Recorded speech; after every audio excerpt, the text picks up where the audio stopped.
Hello students, welcome back to the channel.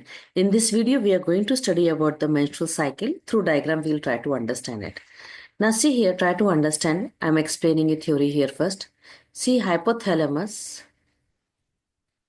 will release GnRH, that is gonadotropin releasing hormone, which will target anterior pituitary.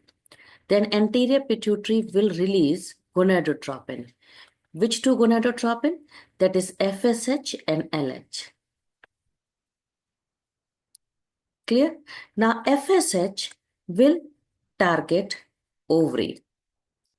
And what will happen inside ovary? Inside ovary, there will be the development of follicle. So inside ovary, follicle will grow. Follicle growth will be there. Now you see the diagram here.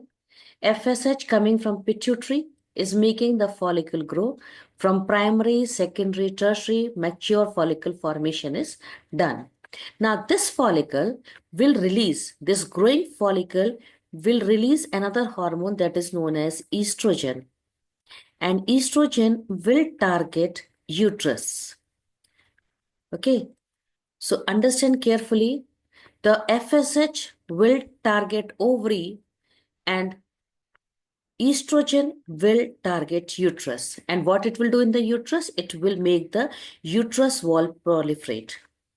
Uterus wall will proliferate. Means it will regenerate, start regenerating. That is why this phase is known as proliferative phase, because in the uterus uterus endometrium is proliferating. It is also known as follicular phase. Why? Because in the ovary, follicle growth is going on. Now, LH will also target ovary. And what it will do inside ovary, it will bring about ovulation. Inside ovary,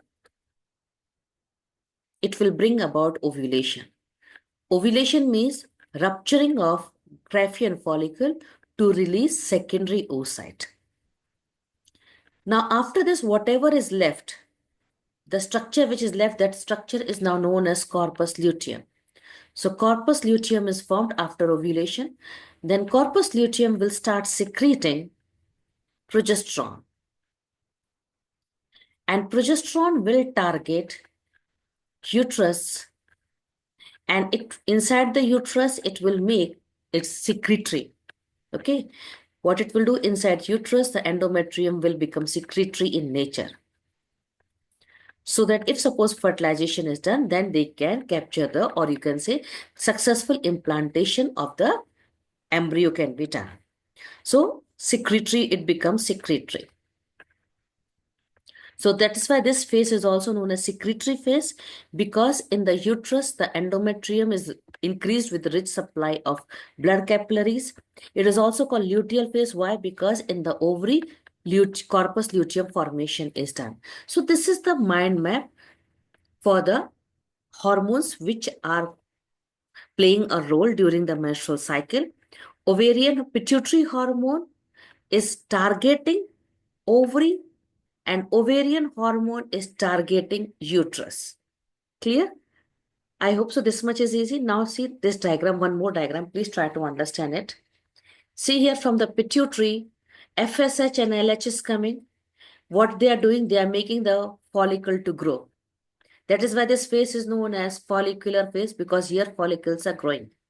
Now this growing follicle will release estrogen, and estrogen will, what it will do, it will make the uterus wall for proliferation. So that is why this phase is also known as proliferative phase.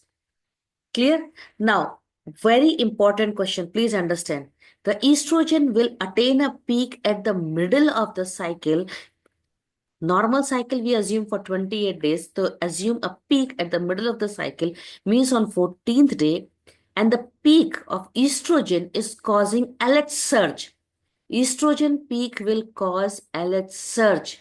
Very, very important line. Please focus.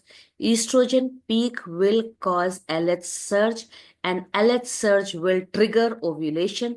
Ovulation means rupturing of Graafian follicle to release secondary oocyte. Remaining what structure is left, that is known as corpus luteum.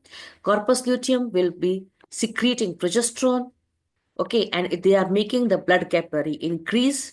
So this phase is also known as luteal phase because corpus luteum is there, also known as secretory phase because secretion of the blood capillary is increasing.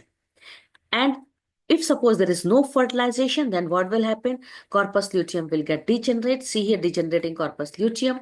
Degenerating corpus luteum means progesterone and estrogen level decrease. When this decrease, then obviously endometrium wall start shedding and we say menses flow. Okay, we call it as menses flow. So I hope so in this video you have understood how the hormones are playing a role and what are the name of the phases and how we call them. Follicular phase, also known as proliferative phase, why we call it this way, and luteal phase, also known as secretory phase. So I hope so this short video might be helpful for you. Thanks for watching.